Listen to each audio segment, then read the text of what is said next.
ये कह रहे हैं कि अगर भावनाएं आहत होती हैं तो ये जो पाबंदी है इस पर ऐतराज क्यों है? देखिए मैडम, ये देश कोई हिंदू या मुस्लिम या सिख या ईसाई का नहीं है। ये देश हर धर्म के मानने वाले का है। यह इस देश की खूबसूरती है। अब रहा सवाल कि अभी एक हमारे सरदार जी भाई कह रहे थे कि जो है नवरात्रि के वक्त जब गोश्त की मीट की दुकान पर नजर पड़ेगी तो उनकी पूजा अर्चना में फर्क होगा। तो मैं ये कहना चाहूंगा कि मुसलमान हिंदुस्तान में है और वो रोजा रहता है और सुबह से शाम तक के कुछ खाता नहीं है, तो इसका मतलब ये नहीं होगा कि हम सारी होटल बंद कर दें क्योंकि मुसलमान नहीं खाता है।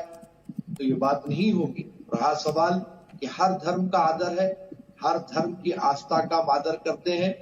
जहां पर हिंदू मूल्य जो मेजॉरिटी जो इलाके है, अगर वहां पर आप किसी किस्म का प्रतिबंध लगाते हैं तो मोस्ट वेलकम। और जहां मुस्लिम मेजॉरिटी इलाके हैं वहां पर मेजॉरिटी को देखते हुए अगर आप प्रतिबंध ना लगाए तो वो बहुत अच्छा होगा। लेकिन मैडम, यहाँ पर ये देश जैसा कि आप लोग कहते हैं ना कि शरिया से नहीं चलेगा, तो ये देश जो है हिंदुत्व से भी नहीं चलेगा। ये देश हमारे कॉन्स्टिट्यूशन से चलने वाला है। तो हमारा कॉन्स्टिट्यूशन हमें पूरी इजाजत देता है कि मैं क्या खाऊंगा, मैं क्या पीऊंगा और मैं किसकी इबादत करूंगा, मैं किसकी तारीफ करूंगा, अब आप कहाँ चले गए सर? करूंगा। अब आपकी इबादत को कौन रोक रहा है सर? क्या खाएंगे ये कौन? लेकिन ये लोग होटल अब कुछ दिन से क्योंकि बवाल करने लगे। है भाजपा का क्या मतलब है? नहीं, क्या बंद करवा दी आ गई भाई। ये तो पहले से ही कांग्रेस की भी सरकार थी तो अभी मास्क की दुकानें बंद होती थी, तो इसमें भारतीय जनता पार्टी का क्या मतलब है? कहां से चुनाव आया इसमें? आप लोग अपना दिमाग ठीक करिए। दिमाग ठीक हो जाएगा तो देश में सांप्रदायिक सद्भाव रहेगा, हिंदू मुसलमान सिख ईसाई मिलकर के रहेगा। आप लोग इस देश की एकता को मत तोड़िए। केवल 4 दिन के लिए 80% आबादी इस देश में सनातन धर्म को मानने वाली है, उनका सम्मान न करके आप लोग बवाल करना चाहते हो, आप लोग देश में दंगा कराना चाहते हो। एक भी अगर है तो वो भारतीय, उसका मान सम्मान करना होगा। लिहाजा आपको चाहिए कि दिन के औकात में आप होटल्स को बंद करवाएं, क्योंकि मुसलमान रोजा रहता है और अगर होटल खुली रहेगी तो मुसलमानों की जो धार्मिक भावनाएं आहत होगी।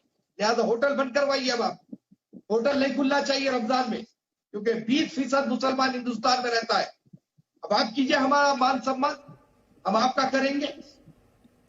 और वैसे भी नंद किशोर गुर्जर कहना चाहूंगा कि जहां तक की अभी बात हो रही थी कि मीट के दुकान मंदिरों के रास्ते में अगर आए तो उसको बंद कर देना चाहिए। ठीक है, मैं मानता हूं इस बात को कि हम किसी की आस्था को ठेस पहुंचाना नहीं चाहते, लेकिन यही बात अगर मुसलमानों की जानिब से की जाए कि मुसलमानों के एरियाज में रमजान के पवित्र महीने में होटलों को बंद किया जाए, तो यही लोग हमको कट्टर कहेंगे, कट्टरवादी कहेंगे, कट्टरता कहेंगे। तो इस तरफ हमको तवज्जो देने की जरूरत है, क्योंकि ये देश हिंदू मुस्लिम सिख ईसाई सबका है, किसी एक का नहीं है। जहां तक के सवाल नवरात्रि में जो है मांस नहीं खाया जाता है तो उसका सम्मान किया जाना चाहिए। मैं भी इसको मानता हूं।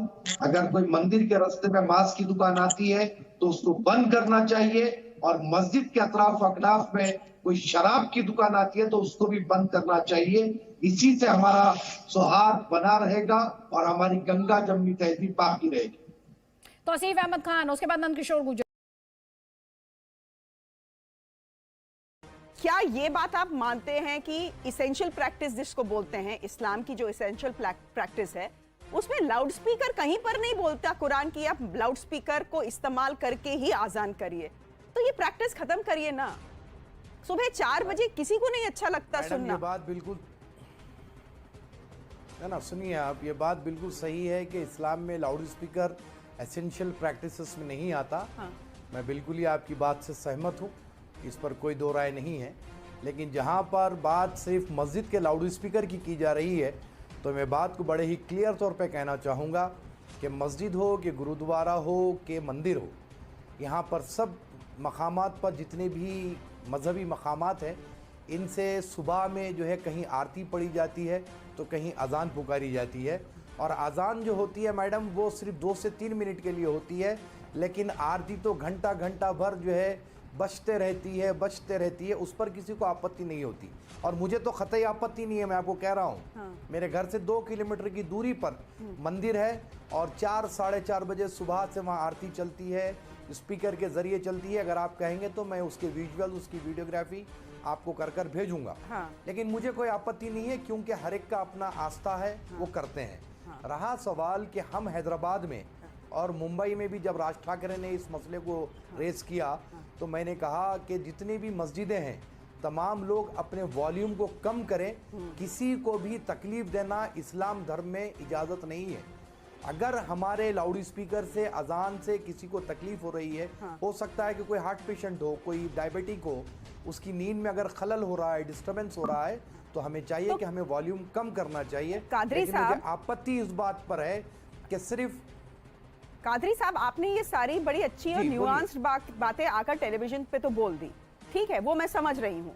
लेकिन मुझे ये बताइए कि अगर आप इतनी बात समझते हैं और आप जानते हैं कि डिस्टर्बेंस कॉज होता है अजान की वजह से सुबह जब वो तो आप मुस्लिम कम्युनिटी मिलकर खुद ही क्यों नहीं, कोर्ट ने तो बोला जो बोला है, कोर्ट ने तो अपनी बात बिल्कुल साफ कर दी है, लेकिन केंद्र से जो सरकारें होती हैं स्टेट की, वो ऑर्डर्स को इंप्लीमेंट नहीं करती हैं। जैसे हम देख रहे हैं कर्नाटका में इंप्लीमेंट नहीं किया। तो मैं ये कह रही हूँ आपसे, ये बेसिक सिविलिटी, ये रिलीजन की भी बात नहीं है, ये बेसिक सिविलिटी की बात है।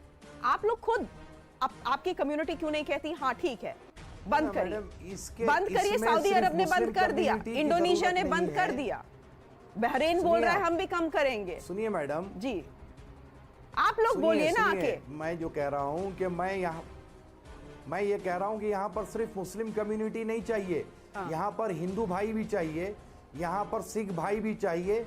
सारे लोग ऑन टेबल बैठ करके डिसाइड करें कि मॉर्निंग आवर्स में ना मंदिर में, ना मस्जिद में, ना गुरुद्वारा में, कहीं पर भी कोई लाउड स्पीकर यूज नहीं होगा। ये डिसाइड करिए, हम आपके साथ में हैं। मैं खुद अपील करूंगा मुसलमानों से। मैं अगर आप बोलेंगे तो मैं एक बॉन्ड पे सिग्नेचर भी करूंगा। आप मीडिया की तरह जरिए उसको वायरल कीजिए। लेकिन सारे समुदाय के लोग बैठे ना, खाली मस्जिद का लाउड स्पीकर क्यों कहा जा रहा है? अभिषेक बैनर्जी साहब, आपने हाथ उंगली उठाई है तो आप बात कर ही दीजिए, बोल दीजिए। मैं जनाब से ये कहना चाहूँगा कि यहाँ पर यूनिफॉर्म सिविल कोड की बात नहीं हुई है। और मैं बड़े ही चैलेंजिंग ये बात कह सकता हूँ कि यूनिफॉर्म सिविल कोड को इंडिया में इम्प्लीट करना नामुमकिन है। ये चीज़ कभी हो ही नहीं सकती। हमारे अपने देश में इतनी जो है संस्कृतियाँ हैं, इतनी सभ्यता है कि हम यहाँ पर यूनिफॉर्म सिविल कोड को ला नहीं सकते। तो ये इसको तो हम ख़तई कबूल नहीं करेंगे। जो फैक्ट होगा, जो चीज़ कम्युनिटी में सुधार के लिए होगी, हम उसके लिए हर वक्त रेडी है। लेकिन यूनिफॉर्म सिविल कोड जो बात हो रही है, ये ख़तई तौर पर न सिर्फ मुसलमान ही नहीं और दूसरी कम्युनिटी वाले भी कबूल नहीं करेंगे। चलिए, ओके। तक हाई कोर्ट के ख़िलाफ़ में हम सुप्रीम कोर्ट में अपीयर हो चुके हैं। सुप्रीम कोर्ट जो भी फैसला करेगा, जो भी निर्णय लेगा, हम उसको मानेंगे। रहा सवाल, मैं बीजेपी के लोगों से एक बात ये कहना चाहता हूँ कि यूपी के जो विधानसभा चुनाव हुए, वहाँ पर 8% मुसलमानों ने बीजेपी को वोट दिया। तो बीजेपी को चाहिए कि ये सोचना कि मुसलमान किसी पार्टी का मुखालिफ नहीं है, उनकी नीतियों का मुखालिफ है। तो ये जानबूझ करके वोट को पोलराइज करने के लिए, हिंदू वोट को यूनाइट करने के लिए, क्योंकि अब वहाँ पर कर्नाटक के विधानसभा चुनाव आने वाले हैं, इसीलिए हिजाब को भी छेड़ा जा रहा है, मस्जिद के स्पीकर्स का भी जो है इशू उठाया जा रहा है। Why you playing into this game? Why you playing into this game? फिर आप उनका गेम खराब करिए ना, बोलिए हाँ भाई हम डिक्लेयर कर रहे हैं मस्जिदों में आज से नहीं बजेगा लाउड स्पीकर, सारी बच्चियां जाएंगी हिजाब में। मैं तो कह रहा हूँ ना मैडम, फंडामेंटल राइट तो हमारा कोई नहीं छीन सकता। हिजाब it's our fundamental right madam. हम हिजाब के साथ तो थे, है, और सुप्रीम कोर्ट के फैसले तक हम जिद्दोजहद करते रहेंगे, फाइट करेंगे हम। ठीक है, लेकिन लाउड स्पीकर तो फंडामेंटल राइट नहीं है, क्योंकि वो इंसानियत है। ठीक है, लाउड स्पीकर तो फंडामेंटल राइट नहीं है, ये आप मान रहे हैं। मैं वही तो कह रहा हूँ ना कि हम ह्यूमन राइट्स के जो on the basis of human rights grounds के ऊपर हम ये बात करेंगे कि फजर की नमाज के वक्त जो सुबह 4 बजे लाउड स्पीकर बजाया जाता है, once again I am clearing कि चाहे वो मंदिर हो, चाहे वो गुरुद्वारा हो, चाहे वो मस्जिद हो, तीनों जगह भी बजता है। और वहाँ पर साउंड को कम करना चाहिए। अगर किसी को तकलीफ होती है तो उसके लिए हमको बराबर गौर करना चाहिए। और एक समुदाय नहीं, तकलीफ होती है पूरे समुदाय ना मैडम, मैं वही तो कह रहा हूँ ना, तकलीफ होती है सारे, चाहे हिंदू, मुस्लिम, सिख, ईसाई, सबको बैठना चाहिए। ठीक है, क्विकली वन पॉइंट ही सबको बैठना चाहिए, अकेले सिर्फ मुसलमानों को नहीं बैठना है। अच्छा ठीक है, आप मालविका गो head, go head. Just one quick question to him. You see the High Court. Madam, हम हिंदुस्तान की जितने भी कानून हैं सबको फॉलो करते हैं और स्ट्रिक्टली फॉलो करते हैं, क्योंकि हम एक हिंदुस्तानी हैं। रहा सवाल, हम किसी का डिक्टेशन नहीं फॉलो करेंगे, किसी पॉलिटिकल पार्टी के जो है इंस्ट्रक्शंस को हम फॉलो नहीं करेंगे। ये बात बड़ी ही क्लियर है। अरे मौलाना साहब, कोर्ट ने समझ रहे कहा हैं?